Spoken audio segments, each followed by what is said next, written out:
Hello, Son of God and my brother, this is your awakening. Say my mind and you don't die. And today's teaching is the irreconcilable beliefs. The memory of God comes to the quiet mind.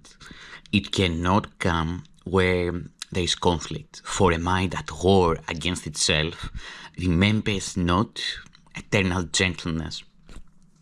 The means of war are not the means of peace, and what the warlike would remember is not love. War is impossible unless belief in victory is cherished.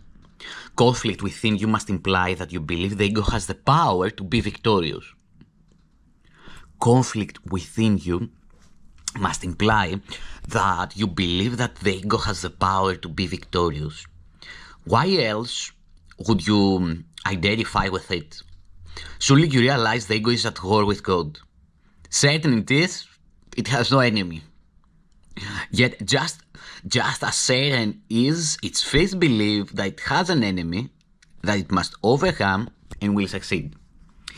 Do you not realize that a war against yourself would be a war on God? Is victory conceivable? And if it were, is this a victory that you would want?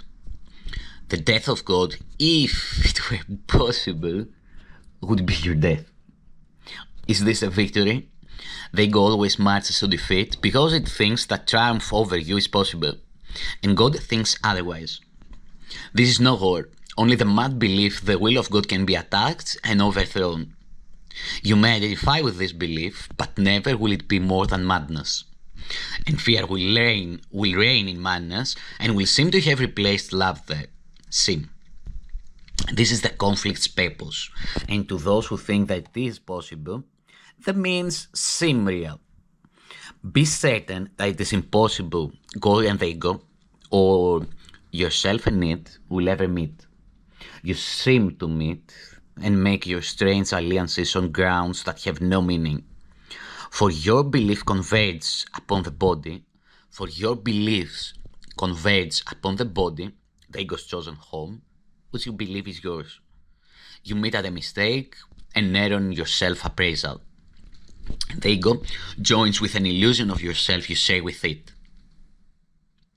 And yet, illusions cannot join. They are the same, and they are nothing. Their joining lies in nothingness. Two are as meaningless as one, as 1,000, or as 1,000. The ego joins with nothing, being nothing. The victory it seeks is meaningless as is itself. Brother, the war against yourself is almost over. The journey's end is at the place of peace. Would you not now accept the peace offered you here? This enemy you fought as an intruder on your peace is here, transformed before your sight into the giver of your peace. Your enemy was God himself, to whom all conflict, triumph, and attack of any kind are all unknown. He loves you perfectly, completely, and eternally. The Son of God at war with his Creator is a condition as ridiculous as nature roaring at the wind in anger, proclaiming it is part of itself no more. Could nature possibly establish this and make it true? Nor is it up to you to say what shall be part of you and what is kept apart. The war against yourself was undertaken to teach the Son of God that he is not himself and not his Father's Son. For this, the memory of his Father must be forgotten. It is forgotten in the body's life, and if you think you are a body, you will believe you have forgotten it. Yet truth can never be forgotten by itself, and you have not forgotten what you are. Only a strange illusion of yourself, a wish to triumph over what you are, remembers not. The war against yourself is but the battle of two illusions, struggling to make them different from each other, in the belief the one that conquers will be true. There is no conflict between them and the truth, nor are they different from each other.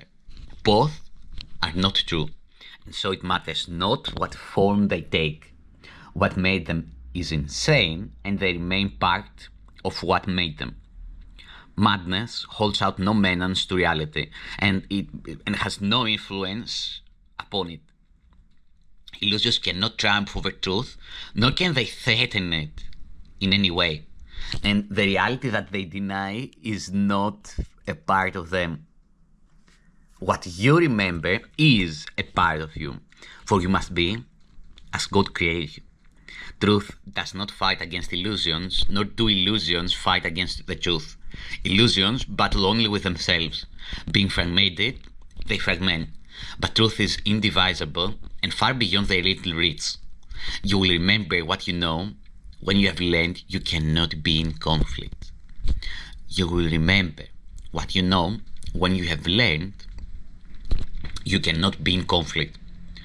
One illusion about yourself can battle with another, yet the war of two illusions is a state where nothing happens. There is no victor and there is no victory. And truth stands radiant, apart from conflict, untouched and quiet in the peace of God. Conflict must be between two forces. It cannot exist between one power and nothingness. There is nothing that you could attack that is not part of you. And by attacking it, you make two illusions of yourself in conflict with each other. And this occurs whenever you look on anything that God created with anything but love. Conflict is fearful, for it is the birth of fear. Yet what is born of nothing cannot win reality through battle. Why would you fill your world with conflicts with yourself? Let all this madness be undone for you and turn in peace to the remembrance of God, still shining in your quiet mind. See how the conflict of illusions disappears when it is brought to truth. For it seems real only as long as it is seen as war between conflicting truths. The conqueror to be the truer, the more real, and the vanquisher of the illusion that was less real made an illusion by defeat. That conflict is the choice between illusions, one to be crowned as real, the other vanquished and despised. Here will the Father never be remembered. Yet no illusion can invade his home and drive him out of what he loves forever. And what he loves must be forever quiet and at peace, because it is his home. You, who are beloved of him, are no illusion, being as true and holy as himself. The stillness of your certainty of him and of yourself is home to both of you who dwell as one and not apart. Open the door of his most holy home and let forgiveness sweep away all trace of the belief in sin that keeps God homeless and his Son with him. You are not a stranger in the house of God. Welcome your brother to the home where God has set him in serenity and peace and dwells with him. Welcome your brother to the home where God has set him in serenity and peace and dwells with him. Illusions have no place where love abides, protecting you from everything that is not true. You dwell in peace as limitless as its creator, and everything is given those who remember him. Over his home, the Holy Spirit watches, sure that its peace can never be disturbed. How can the resting place of God turn on itself and seek to overcome the one who dwells there?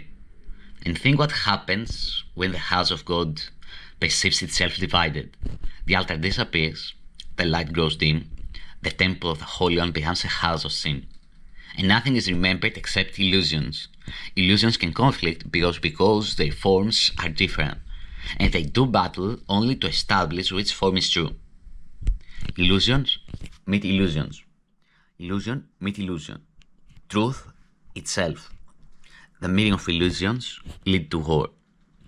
Peace, looking at itself, extends itself. War is the condition in which fear is born and grows and seeks to dominate. Peace is the state where love abides and seek to save itself. Conflict and peace are opposites. Where one abides, the other cannot be. Where either goes, the other disappears. So it is the memory of God obscured in minds that have become illusion's battleground. Yet far beyond this senseless war, it shines, ready to be remembered when you shine with peace. Peace.